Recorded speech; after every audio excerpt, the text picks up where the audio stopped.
जय श्री कृष्ण। राधे राधे। प्यारे भक्तगणों, स्वागत है आप सभी का हमारे YouTube चैनल कथा कहानी में। आज की वीडियो में आप सभी श्रवण करेंगे वैशाख पूर्णिमा की व्रत कथा। वैशाख पूर्णिमा तिथि का हिंदू धर्म में विशेष महत्व है। इसे धनदायक और संतानदायक व्रत माना गया है। जो लोग पूरे विधि विधान से पूर्णिमा का व्रत करते हैं और पूर्णिमा का दिन चंद्रमा को अर्घ्य देते हैं, उन पर भगवान विष्णु और माता लक्ष्मी की विशेष कृपा होती है। तो आइए श्रवण करते हैं पूर्णिमा व्रत की कथा। एक बार द्वारपाल युग के समय माता यशोदा भगवान श्री कृष्ण से पूछती है कि आप संसार के पालन करता हो, मुझे ऐसा कोई उपाय बताओ जिससे मृत्यु लोक में किसी भी स्त्री को विधवा होने का भय ना हो और ना ही उसे निसंतान होने का दुख रहे। तब भगवान श्री कृष्ण ने अपनी माँ से कहा कि मैं आपको एक ऐसे ही व्रत के बारे में विस्तार से बताता हूँ। सौभाग्य प्राप्ति के लिए हर महिला को 32 पूर्णमासी तक इस पावन व्रत को करना चाहिए। इससे संतान और सौभाग्य की रक्षा होती है। कांतिका नामक नगर में राजा चंद्रहास्य राज करता था। उसके नगर में धनेश्वर नाम का ब्राह्मण भी अपने पत्नी सुशीला के साथ रहता था। इनके घर में किसी प्रकार के धन संपत्ति की कोई कमी नहीं थी, लेकिन ब्राह्मण का कोई संतान न था, जिसके कारण दोनों पति पत्नी बहुत दुखी रहते थे। एक बार उस नगर में एक साधु आता है जो सभी घरों से भिक्षा मांगकर गंगा नदी के किनारे भोजन कर जीवन यापन करता था। लेकिन वह साधु धनेश्वर के घर भिक्षा मांगने नहीं जाता था। यह देखकर सुशीला और धनेश्वर बहुत दुखी हुए और जाकर उस साधु से पूछे कि आप सभी घरों से भिक्षा लेते हो, लेकिन हमारे घर नहीं, ऐसा क्यों? साधु महाराज, तब साधु ने कहा कि तुम निसंतान हो और ऐसे घर से भिक्षा लेना पतितों के अन्न के समान होता है। मैं पाप का भागीदार नहीं बनना चाहता, इसलिए तुम्हारे घर से भिक्षा नहीं लेता हूँ। यह सुन धनेश्वर बहुत दुखी हो जाता है और साधु से पूछता है कि ऐसा कोई उपाय बताए जिससे मुझे भी संतान सुख की प्राप्ति हो। तब साधु ने उस दाम्पत्य को 16 दिन तक माँ चंडी की पूजन का सलाह दिया, जिसके बाद धनेश्वर और उसकी पत्नी ने ऐसा ही किया। दाम्पत्य की आराधना से प्रसन्न होकर माँ काली प्रकट हुई और सुशीला को गर्भवती होने का वरदान दिया और कहा कि प्रत्येक पूर्णिमा को दीपक जलाए। ऐसे ही सभी पूर्णिमा को दीपक की संख्या बढ़ाती जाना जब तक 32 दीपक ना हो जाए। माता के आशीर्वाद के फल स्वरूप सुशीला गर्भवती हुई। काली माता के कहे अनुसार वह दीपक जलाती रही। माँ काली की कृपा और आशीर्वाद से दंपति के घर एक पुत्र ने जन्म लिया, जिसका नाम धनेश्वर और सुशीला ने देवदास रखा। देवदास जब बड़ा हुआ तो धनेश्वर ने उसे विद्या ग्रहण करने के लिए काशी भेजा। काशी में देवदास के साथ एक अजीब दुर्घटना घटी, जिसके कारण धोखे से देवदास का विवाह हो गया। जब देवदास ने बताया कि वह अल्प आयु में है, फिर भी उसका विवाह जबरदस्ती करवा दिया गया। कुछ समय बाद जब काल देवदास के प्राण लेने आया तो काल देवदास का प्राण नहीं ले पाया।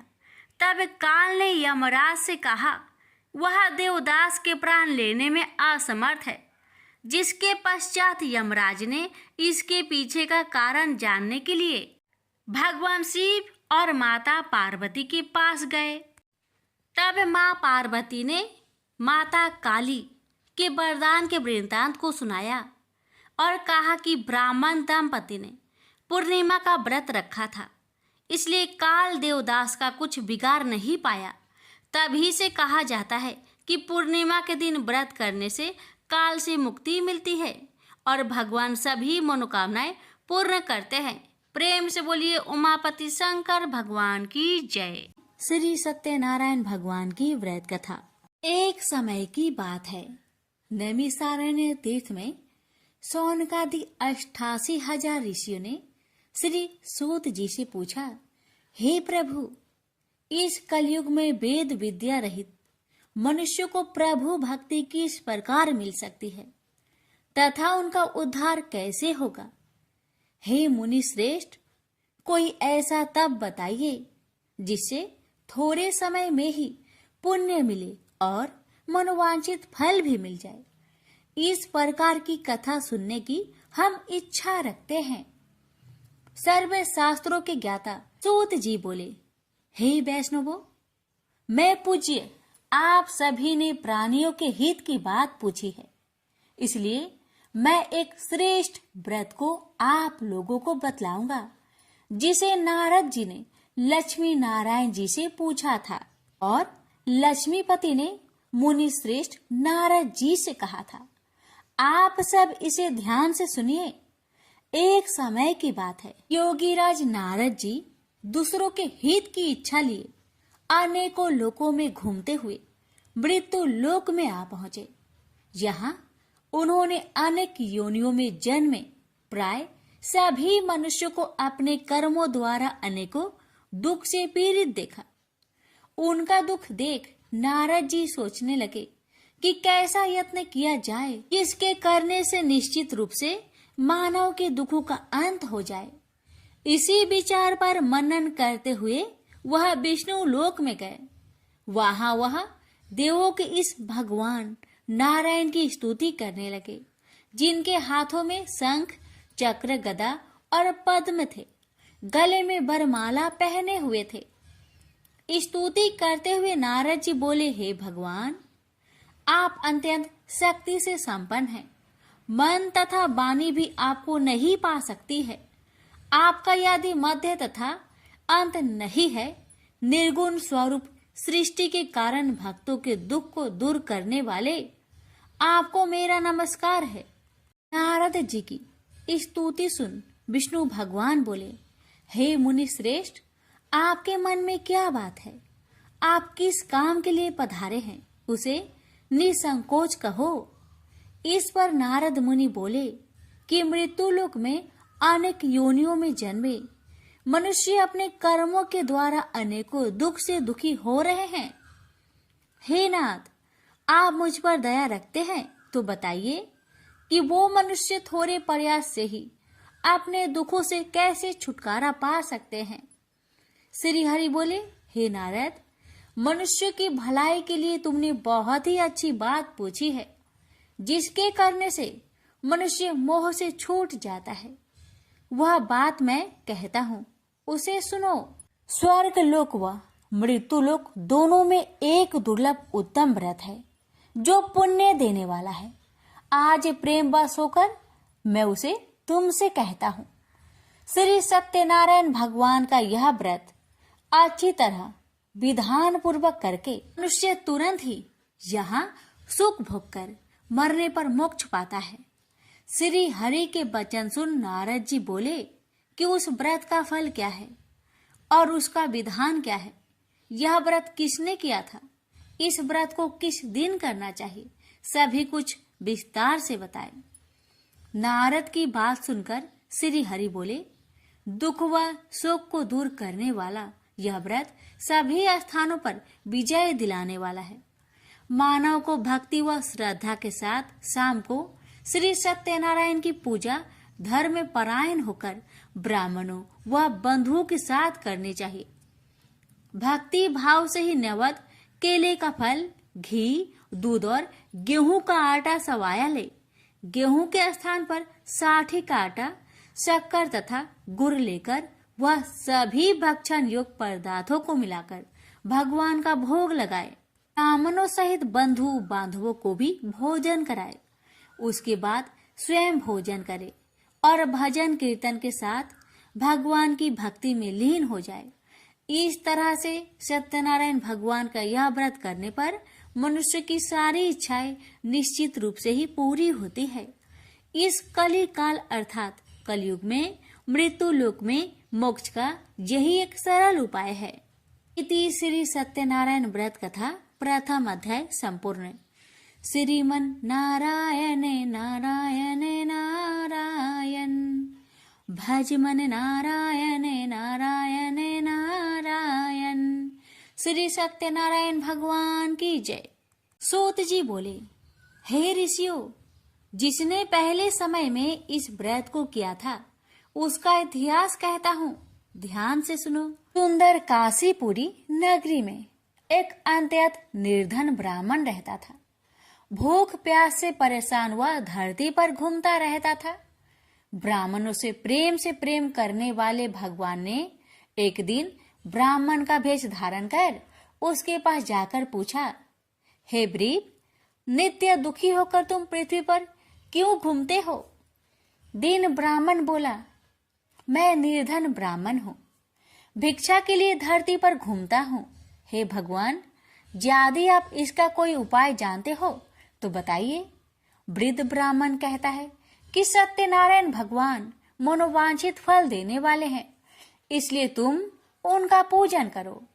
इसे करने से मनुष्य सभी दुखों से मुक्त हो जाता है। वृद्ध ब्राह्मण बनकर आए सत्यनारायण भगवान उस निर्धन ब्राह्मण को व्रत का सारा विधान बताकर अंतर्ध्यान हो गए।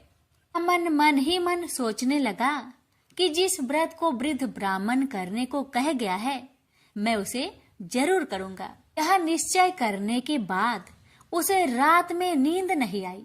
वह सवेरे उठकर सत्यनारायण भगवान के व्रत का निश्चय कर भिक्षा के लिए चला गया।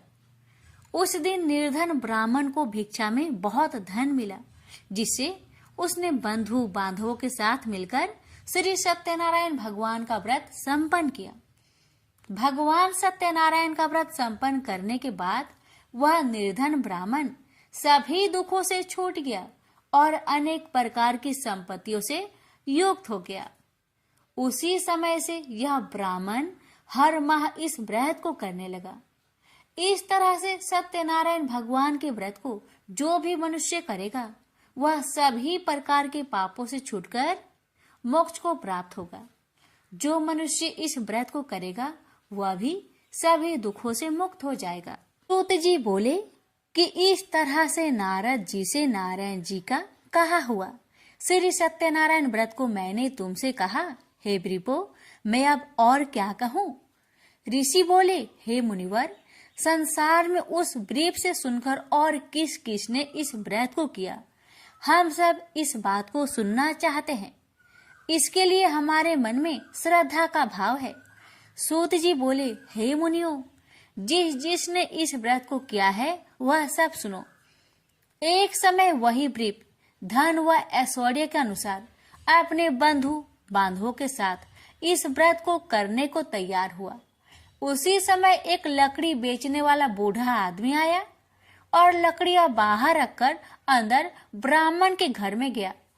प्यास से दुखी वह लकड़हारा उनको व्रत करते देख ब्रीप को नमस्कार कर पूछने लगा कि आप यह क्या कर रहे हैं तथा इसे करने से क्या फल मिलेगा, कृपया मुझे भी बताइए।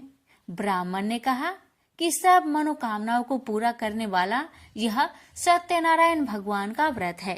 इनकी कृपा से ही मेरे घर में धन्य धान्य आदि की वृद्धि हुई है। ब्रीप से सत्यनारायण व्रत के कथा के बारे में जानकर लकड़हारा बहुत प्रसन्न हुआ। चरणामृत लेकर वह प्रसाद खाने के बाद वह अपने घर गया। लकड़हारे ने अपने मन में संकल्प किया कि आज लकड़ी बेचने से जो धन मिलेगा उसी से श्री सत्यनारायण भगवान का उत्तम व्रत करूंगा। मन में इस विचार को ले बूढ़ा आदमी सिर पर लकड़ियां रख उस नगर में बेचने गया जहां धनी लोग ज्यादा रहते थे। उस नगर में उसे अपनी लकड़ियों का दाम पहले से 4 गुना अधिक मिलता है। बूढ़ा प्रसन्नता के साथ दाम लेकर केले, शक्कर, घी, दूध, दही और गेहूं का आटा ले और सत्यनारायण भगवान की व्रत की अन्य सामग्रियां लेकर अपने घर गया। वहां उसने अपने बंधु बांधवों को बुलाकर विधि विधान से सत्यनारायण भगवान का पूजन और व्रत किया। इस व्रत के प्रभाव से वह बूढ़ा लकड़हारा धन पुत्र आदि से युक्त होकर संसार के समस्त सुख भोग अंत काल में बैकुंठ धाम को चला गया। इति श्री सत्यनारायण व्रत कथा 2 अध्याय संपूर्ण। श्रीमन नारायण नारायण नारायण भज मन नारायण नारायण नारायण। श्री सत्यनारायण भगवान की जय। सूत जी बोले, हे श्रेष्ठ मुनियों, अब आगे की कथा कहता हूँ। पहले समय में उल्कामुख नाम का एक बुद्धिमान राजा था। वह सत्य वक्ता और जितेंद्रिय था। प्रतिदिन देव स्थानों पर जाता और निर्धनों को धन देकर उनके कष्ट दूर करता था। उसकी पत्नी कमल के समान मुख वाली तथा सती साध्वी थी। भद्रशिला नदी के तट पर उन दोनों ने श्री सत्यनारायण भगवान का व्रत किया। उसी समय साधु नाम का एक वैश्य आया। उसके पास व्यापार करने के लिए बहुत सा धन भी था। राजा को व्रत करते देखकर वह विनय के साथ पूछने लगा, हे राजन, भक्ति भाव से पूर्ण होकर आप यह क्या कर रहे हैं? मैं सुनने की इच्छा रखता हूँ, तो आप मुझे बताए।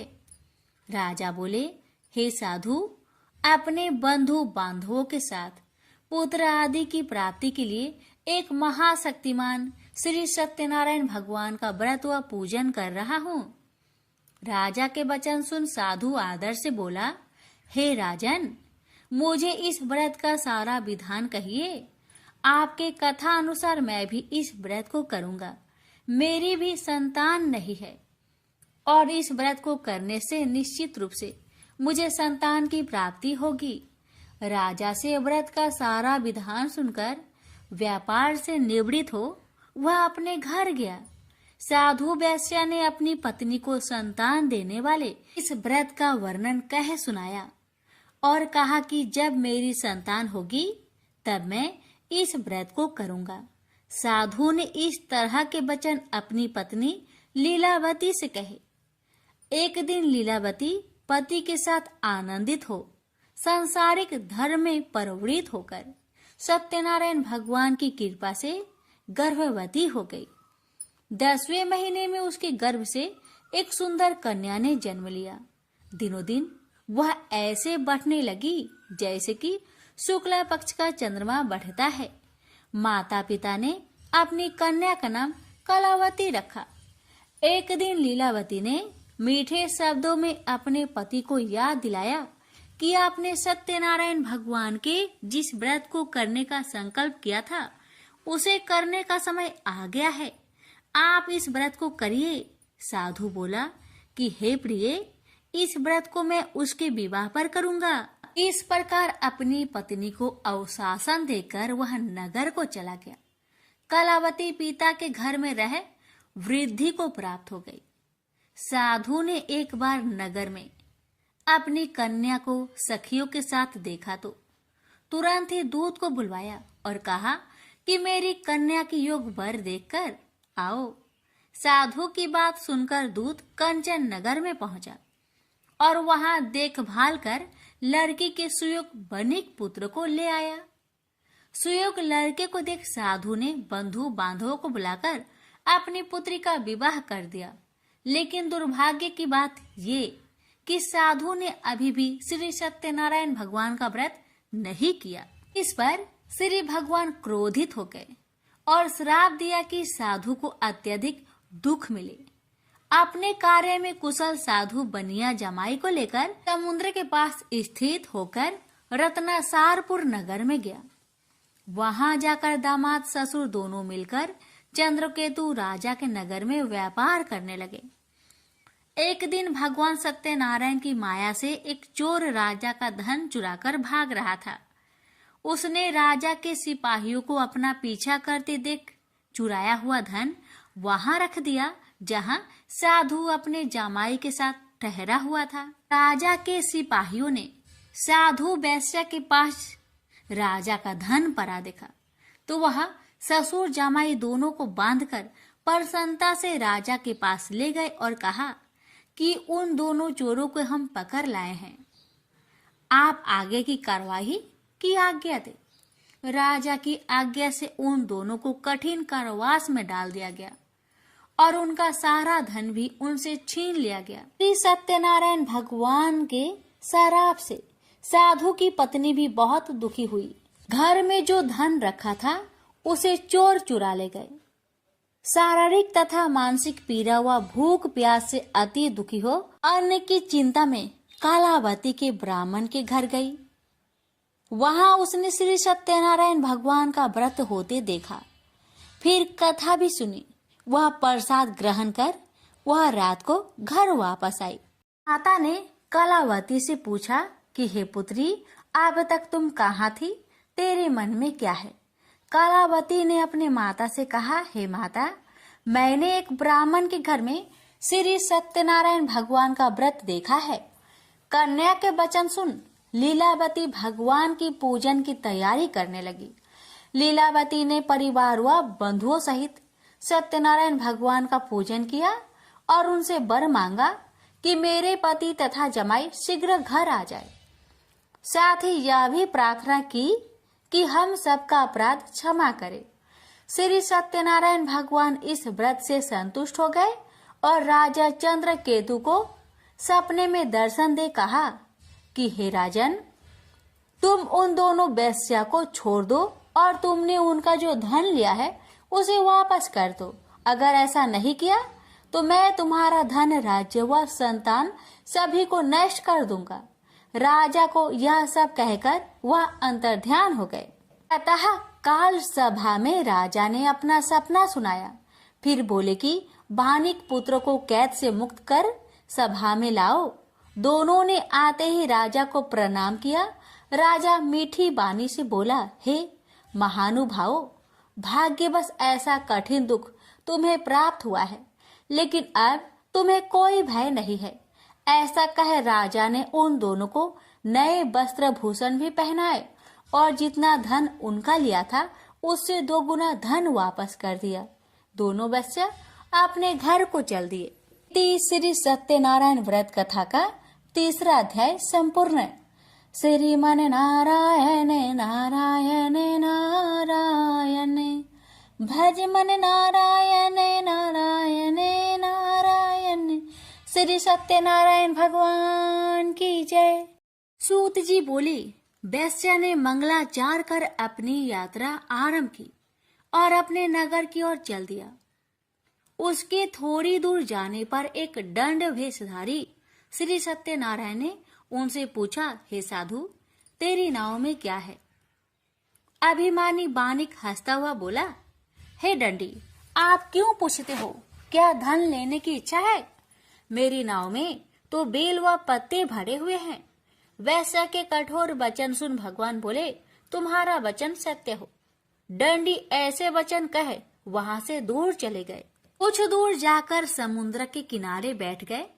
दंडी के जाने के बाद साधु वैश्या ने नित्य क्रिया के पश्चात नाव को ऊंची उठते देखकर अचंभा माना और नाव में बेल पत्ते आदि देख वह मूर्छित हो जमीन पर गिर पड़ा। मूर्छा खोलने पर वह अत्यंत शोक में डूब गया। तब उसका दामाद बोला कि आप शोक न मनाए, यह दंडी का श्राप है, इसलिए हमें उनकी शरण में जाना चाहिए, तभी हमारी मनोकामना पूरी होगी। दामाद की बात सुनकर वह दंडी के पास पहुंचा और अत्यंत भक्ति भाव नमस्कार करके बोला, मैंने आपसे जो असत्य वचन कहे थे उनके लिए मुझे क्षमा दे। ऐसा कहकर महान शोकातुर हो रोने लगा। दंडी भगवान बोले, हे बानिक पुत्र, मेरी आज्ञा से बार बार तुम्हें दुख प्राप्त हुआ है, तू मेरी पूजा से विमुख हुआ। साधु बोला, हे भगवान, आपकी माया से ब्रह्मा आदि देवता भी आपके रूप को नहीं जानते, तब मैं अज्ञानी कैसे जान सकता हूँ? आप प्रसन्न होइए, अब मैं सामर्थ्य के अनुसार आपकी पूजा करूंगा। मेरी रक्षा करो और पहले के समान नौका में धन भर दो। साधु वैश्य के भक्ति पूर्वक वचन सुनकर भगवान प्रसन्न हो गए और उसकी इच्छा अनुसार वरदान देकर अंतर्ध्यान हो गए। ससुर जमाई जब नाव पर आए तो नाव धन से भरी हुई थी। फिर वही अपने अन्य साथियों के साथ सत्यनारायण भगवान का पूजन कर अपने नगर को चल दिए। जब नगर के नजदीक पहुंचे तो दूत को घर पर खबर करने के लिए भेज दिया। दूत साधु की पत्नी को प्रणाम कर कहता है कि मालिक अपने दामाद सहित नगर के निकट आ गए हैं। दूत की बात सुन साधु की पत्नी लीलावती ने बड़े हर्ष के साथ सत्यनारायण भगवान का पूजन कर अपनी पुत्री कलावती से कहा कि मैं अपने पति के दर्शन को जाती हूँ, तो कार्य पूर्ण कर शीघ्र आ जाना। माता के ऐसे वचन सुन कलावती जल्दी में प्रसाद छोड़ अपने पति के पास चली गई। प्रसाद की अवज्ञा के कारण श्री सत्यनारायण भगवान रुष्ट हो गए और नाव सहित उसके पति को पानी में डुबो दिए। कलावती अपने पति को वहां ना पाकर रोती हुई जमीन पर गिर गई। नौका को डूबा हुआ देख वह कन्या को रोता देख साधु दुखी होकर बोला कि हे प्रभु, मुझसे तथा मेरे परिवार से जो भूल हुई है उसे क्षमा करे। साधु के दीन वचन सुनकर श्री सत्यनारायण भगवान प्रसन्न हो गए और आकाशवाणी हुई, हे साधु, तेरी कन्या मेरे प्रसाद को छोड़कर आई है, इसलिए उसका पति अदृश्य हो गया है। यदि वह घर जाकर प्रसाद खाकर लौटती है तो इसे उसका पति अवश्य मिलेगा। ऐसी आकाशवाणी सुन कलावती घर पहुंचकर प्रसाद खाती है और फिर आकर अपने पति के दर्शन करती है। उसके बाद साधु अपने बंधु बांधवों सहित श्री सत्यनारायण भगवान का विधि विधान से पूजन करता है। इस लोक का सुख भोग वह अंत में स्वर्ग जाता है। इति श्री सत्यनारायण व्रत कथा चतुर्थ अध्याय संपूर्ण। श्रीमन नारायणे नारायणे नारायणे भज मन नारायणे नारायणे नारायण। श्री सत्यनारायण भगवान की जय। श्री सूत जी बोले, हे ऋषियों, मैं और भी एक कथा सुनाता हूँ, उसे भी ध्यान पूर्वक सुनो। प्रजा पालन में लीन तुंगध्वज नाम का एक राजा था। उसने भी भगवान का प्रसाद त्याग कर बहुत ही दुख प्राप्त किया। एक बार वन में जाकर वन्य पशुओं को मारकर वह बर के पेड़ के नीचे आया। वहां उसने ग्वालों को भक्ति भाव से अपने बंधुओं सहित सत्यनारायण भगवान का पूजन करते देखा। अभिमानवश राजा ने उन्हें देखकर भी पूजा स्थान में नहीं गया, न ही उसने भगवान को नमस्कार किया। ग्वालों ने राजा को प्रसाद दिया, लेकिन उसने वह प्रसाद नहीं खाया और प्रसाद को वहीं छोड़कर वह अपने नगर को चला गया। जब वह नगर में पहुंचा तो वहां सब कुछ तहस नहस हुआ पाया, तो वह शीघ्र ही समझ गया कि यह सब भगवान ने ही किया है। वह दोबारा ग्वालों के पास पहुंचा और विधि पूर्वक पूजा कर प्रसाद खाया, तो श्री सत्यनारायण भगवान की कृपा से सब कुछ पहले जैसा हो गया। दीर्घ काल तक सुख भोगने के बाद मरोना उपरांत उसे स्वर्ग लोक की प्राप्ति हुई। तो मनुष्य परम दुर्लभ इस व्रत को करेगा तो भगवान सत्यनारायण की अनुकंपा से उसे धन्य धान्य की प्राप्ति होगी। निर्धन धनी हो जाता है और भय मुक्त हो जीवन जीता है। संतानहीन मनुष्य को संतान सुख मिलता है और सारे मनोरथ पूर्ण होने पर मानव अंत काल में वैकुंठ धाम को जाता है। सूत जी बोले, जिन्होंने पहले इस व्रत को किया है, अब उनके दूसरे जन्म की कथा कहता हूँ। वृद्ध संतानंद ब्राह्मण ने सुदामा का जन्म लेकर मोक्ष की प्राप्ति की। लकरहारे ने अगले जन्म में निषाद बनकर मोक्ष प्राप्त किया। उल्कामुख नाम का राजा दशरथ होकर बैकुंठ को गए। साधु नाम के वैश्य ने मोरध्वज बनकर अपने पुत्र को आरे से चीरकर मोक्ष पाया। महाराज तुंगध्वज ने स्वयंभू होकर भगवान में भक्ति युक्त हो कर्म कर मोक्ष पाया। श्री सत्यनारायण व्रत कथा का 5वां अध्याय संपूर्ण हुआ। श्रीमन नारायण नारायण नारायण भज मन नारायण नारायण नारायण। श्री सत्यनारायण भगवान की जय। लापसी तपसी की कथा। एक लापसी था, एक तपसी था। तपसी हमेशा भगवान की तपस्या में लीन रहता था। लापसी रोजाना सवा सेर की लापसी बनाकर भगवान का भोग लगाकर जीम लेता था। एक दिन दोनों लड़ने लगे। लापसी बोला, मैं रोज भगवान की तपस्या करता हूँ, इसलिए मैं बड़ा हूँ। लापसी बोला कि मैं रोज भगवान को सवा सेर लापसी का भोग लगाता हूँ, इसलिए मैं बड़ा हूँ। नारद जी वहां से गुजर रहे थे। दोनों को लड़ता देखकर उनसे पूछा कि क्यों तुम लड़ रहे हो। लापसी ने खुद को बड़ा होने का कारण बताया और तपसी ने अपना कारण बताया। नारद जी बोले, तुम्हारा फैसला मैं कर दूंगा। दूसरे दिन लापसी और तपसी नहाकर अपनी रोज की भक्ति करने आए तो नारद जी ने छुपकर 1.25 करोड़ की एक एक अंगूठी उन दोनों के आगे रख दी। तपसी की नजर जब अंगूठी पर पड़ी तो उसने चुपचाप अंगूठी उठाकर अपने नीचे दबा ली। लापसी की नजर अंगूठी पर पड़ी लेकिन उसने ध्यान नहीं दिया। भगवान को भोग लगाकर लापसी खाने लगा। नारद जी सामने आए तो दोनों ने पूछा कि कौन बड़ा। तो नारद जी ने तपसी को खड़ा होने को कहा। वो खड़ा हुआ तो उसके नीचे दबी अंगूठी दिखाई पड़ी। नारद जी ने तपसी से कहा, तपस्या करने के बाद भी तुम्हारी चोरी करने की आदत नहीं गई, इसलिए लापसी बड़ा है और तुम्हें तुम्हारी तपस्या का कोई भी फल नहीं मिलेगा। तपसी शर्मिंदा होकर माफी मांगने लगा। उसने नारद जी से पूछा, मुझे मेरी तपस्या का फल कैसे मिलेगा। नारद जी ने कहा, यदि कोई गाय और कुत्ते की रोटी नहीं बनाएगा तो फल तुझे मिलेगा। यदि कोई ब्राह्मण को भोजन करवाकर दक्षिणा नहीं देगा तो फल तुझे मिलेगा। यदि कोई साड़ी के साथ ब्लाउज नहीं देगा तो फल तुझे मिलेगा। यदि कोई दिए से दिया जलाएगा तो फल तुझे मिलेगा। यदि कोई सारी कहानी सुने लेकिन तुम्हारी कहानी नहीं सुने तो फल तुझे मिलेगा। उसी दिन से हर व्रत कथा कहानी के साथ लापसी तपसी की कहानी भी सुनी और कही जाती है। प्रेम से बोलिए लक्ष्मी नारायण की जय।